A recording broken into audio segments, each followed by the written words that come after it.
Welcome to The Growth Spurt, a weekly AI podcast by the Second Baptist Church of Ann Arbor. Great to be here. Today we are embarking on a really powerful deep dive. We're focusing on just one single word, actually. Just one. Sounds intense. It is. It's the conjunction but. We're looking at it through the lens of a sermon called The Power of But, which was delivered by Dr. Stephen J. Daniels Sr. right here back on October 26th, 2025. Yes, that was a profound message.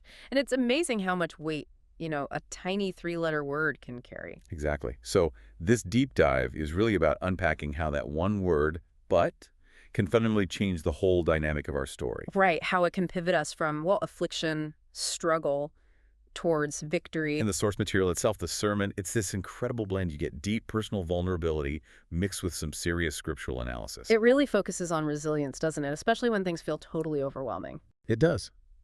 And the anchor text for the whole thing, the scripture it all comes back to, is 2 Corinthians chapter 4, verses 8 through 10. We're using the New Living Translation here. Oh yeah, that passage is just... It's a masterclass in using contrast for effect. Paul lists these really crushing situations, but immediately flips them with, but we are pressed on every side by troubles, but we are not crushed. We are perplexed, but not driven to despair. We are hunted down, but never abandoned by God. And we get knocked down, but we are not destroyed. It's that constant back and forth. The juxtaposition is just brilliant. Absolutely deliberate. Okay, so let's dig into that mechanism a bit. Grammatically, but is pretty straightforward, right? A conjunction introduces contrast. Yeah, simple enough on paper. But Dr. Daniels takes it way beyond grammar, doesn't it? Yeah. What's the sort of spiritual function he sees in this contrast? Well, you look at synonyms, right? On the contrary, or yet. Dr. Daniels frames the but and the yet as, he calls it, a spiritual war cry. Spiritual war cry, okay. Yeah, it's essentially a tool, a way to reframe things, both cognitively and spiritually. A reframing mechanism. That's interesting. How does that work, rhetorically speaking? Well, the genius of it, I think, is that it acknowledges the struggle first. It says, okay, the trouble is real, you are being pressed, you are perplexed. It doesn't just brush past the negative part. Exactly. If you just jump straight to everything's fine, it can feel kind of hollow, dismissive even. Right. But when you validate the pain first, then you drop the but. The victory that follows feels, it feels earned. It feels believable. So the but reminds you that what was will not be what is. Precisely. It signals that the negative situation isn't the final word because this but activates something else, an intervening force. And there's that powerful historical example he brings up from Job. Oh, yeah, Job. Talk about ultimate adversity. And he lost everything, facing death. And yet he says, though he slay me, yet will I trust him. That yet. It works just like the but. It does. It creates that separation, doesn't it? It separates the awful reality of his circumstances from the constancy of his faith. It's like saying, my situation is terrible, but my foundation, my core belief, that hasn't changed. That contrast is really the bedrock of the whole message. It's where the power lies. And what makes this message so incredibly potent, I think, is how grounded it is in a really raw human experience. You mean the personal story Dr. Daniels shared? Yeah.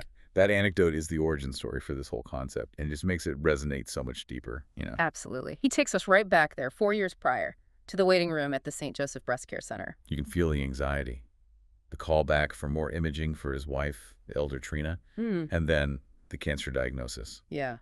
And he doesn't shy away from describing how he felt trying to process that news, that feeling of catastrophe. No, he's incredibly vulnerable about the emotional fallout. He talks about trying to put on a brave face, right? Like a Teflon Don spirit. Or like that Kendrick Lamar song, We Gon' Be All Right. Yeah. Trying to project that outward resilience. But inside, he admits he was, and this is his phrasing, failing miserably and slowly shattering into pieces. And that honesty is so important, I think, because he's talking about these cultural ideas of resilience that are often about self-reliance. I will be all right because I am strong. Right. Pull yourself up by your bootstraps. Yeah. And his vulnerability shows the exact moment where that human strength just wasn't enough. It failed him. Which forces the shift. It necessitates the but God. The secular attitude hits a wall, and that's where divine reliance has to take over. So he hits that low point. He describes driving around just crying, screaming, and asking God why. That raw anger, that questioning. And it didn't lead to silence. It led to a revelation. What was the core of that revelation? It was actually pretty simple but profound.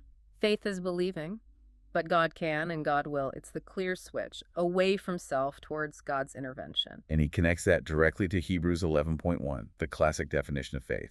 Yeah, where faith is described as the catalyst, the adhesive that keeps us together when things fall apart. The adhesive, I like that. If you think about it in like a general resilience way, faith is that core truth, that principle that holds your plan together even when everything around you seems to contradict it. Okay. It's the glue that stops you from shattering when you realize your own power isn't going to cut it. Acknowledging that vulnerability is actually what activates the but God. That really sets the stage perfectly for the three big declarations Dr. Daniels pulls out of that Corinthians passage. It does. But maybe before we jump into those, it's worth remembering Paul's own context back in 2 Corinthians 1.8. Good point. Paul wasn't just having a bad day. He says he was crushed and overwhelmed, expected to die. This was life or death stuff. Seriously intense. And Paul's takeaway is key. He says, but as a result, we stopped relying on ourselves and learned to rely on God. Right. And isn't it interesting that Paul actually never specifies what exactly almost killed him? It is. He keeps the focus entirely on the rescuer, on God's intervention. It's not about dwelling on the horror of the problem. It's about highlighting the power that overcame it. It's realizing, okay, my money can't fix this, my education can't solve it, my connections can't make it go away. That's when the but kicks in. Exactly. Which leads us straight into the first big declaration. This one tackles that immediate feeling of being swamped. Okay, Declaration 1. I am not defeated. This comes right from 2 Corinthians 4.8. Yeah. Pressed on every side by troubles, but we are not crushed. We are perplexed, but not driven to despair. And this is where the sermon uses that really relatable phrase, sometimes life be lifin'. Yeah, that's just real talk. Life happens. Troubles are going to come. It's the reality check. So to counter that feeling of inevitability, he gives us three scriptural anchors. Okay, what are they? First, John 16.33. Jesus says, you will have many trials and sorrows, but take heart because I have overcome the world. There's that but again. Trials are guaranteed, but so is the ultimate victory. Okay. Then James 1, verses 2 and 3. This one kind of flips the script. Rhetorically, it says troubles are actually an opportunity for joy. Joy. When you're in trouble. How? Because they test your faith, and that testing builds endurance. It's like an investment strategy, but for your inner resilience. Interesting way to put it. And the third one? Psalm 34.19. Many are the afflictions of the righteous, but the Lord delivereth him out of them all. Again, acknowledges the many afflictions, but promises deliverance. So pulling those together, what's the core insight? How does this help someone who feels defeated right now?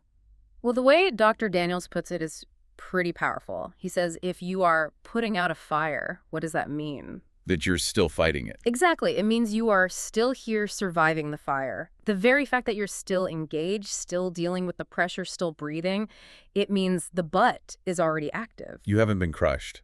You might be pressed, but not crushed. Precisely. The struggle itself is proof of survival, proof you're not defeated yet. Okay, that makes sense. So if surviving the fire proves I'm not defeated, Declaration 1, then the next question is, well, who's helping me survive? Am I alone in this? That leads directly into Declaration 2. I am not deserted. This comes from the next part of verse 9. We are hunted down, but never abandoned by God. And we need to pause there, because desertion, that's a deep human pain, isn't it? People letting you down, leaving you when you need them most. Oh, absolutely. Friends, family, colleagues. It happens. And this declaration draws a sharp contrast between that human failing and God's absolute constancy. So what's the proof? Where does the sermon point for evidence of God's presence? Well, classic scriptures here. Matthew 28.20, Jesus' promise, I am with you always, even until the end of the age. Always. Like, even when it doesn't feel like it. Right. And Psalm 139, which is all about the impossibility of escaping God's presence. Even if you feel like you're in total darkness, God is there. The theological bedrock is you are never truly alone. Okay, but if that presence is guaranteed, why does it feel like we're alone sometimes? Why does the enemy, as the sermon puts it, attack that sense of connection? Good question. The sermon brings up Luke 22, where Jesus tells Peter that Satan wants to sift him like wheat. Shift him, like separate him out. Yeah, it's a tactic of separation, an attack specifically aimed at the one thing connecting us to God, to the spirit realm, our faith. So the attack isn't primarily on our circumstances, but on our belief, on that adhesive. Exactly. The strategy is undermine faith. Because if faith goes, hope often follows. And if hope goes, joy is next. It's a chain reaction. Right. And that invalidates the testimony before it even happens. But the counterpromise, the assurance underpinning this whole declaration, is Deuteronomy 31:8. He will neither fail you nor abandon you, period. That's a critical foundation to stand on. Okay, so not defeated, not deserted. That brings us to the final declaration, the ultimate survival statement. Declaration 3, I am not destroyed. This is the climax right there in 2 Corinthians 4, verse 9b. We get knocked down, but we are not destroyed. Okay, let's unpack that. What's the difference? Getting knocked down feels pretty bad. How is it different from being destroyed? It's a crucial distinction. Getting knocked down hurts, no doubt. It can be painful, disorienting. But destruction, that means it's over. Termination, an absolute end. So the trial might hurt, might even scar you. But it didn't destroy you. It didn't end your story, your mission, your faith. The very fact that you can even think about getting back up, let alone actually stand up, that's the proof. Proof of the but God. Proof of the intervention. And this is where the sermon issues that really powerful call for testimony, especially for survivors, like the cancer survivors mentioned in the context of Elder Trina's story. He encourages them to stand up and declare it. Yeah. To say, I am a survivor, I am a fighter, I've been molded in the fire and I came out as pure gold. Wow. It's the ultimate statement. Your ability to still be standing, to still declare faith after everything, that is the living proof that the but God power stepped in. It makes the victory credible because you've already acknowledged the being knocked down part. Exactly. Vulnerability first, then the declaration of survival. So putting it all together, the affliction is real, the but God intervention is real. What's the point? Why go through the trouble? Just have God intervene with the... But what's the bigger purpose here? The ultimate goal, according to Paul in verse 10, is this. Through suffering, our bodies continue to share in the death of Jesus so that the life of Jesus may also be seen in our bodies. Okay, break that down a bit. It means the victory isn't just for you, privately. The triumph, the resilience you show because of the but God, is meant to be seen.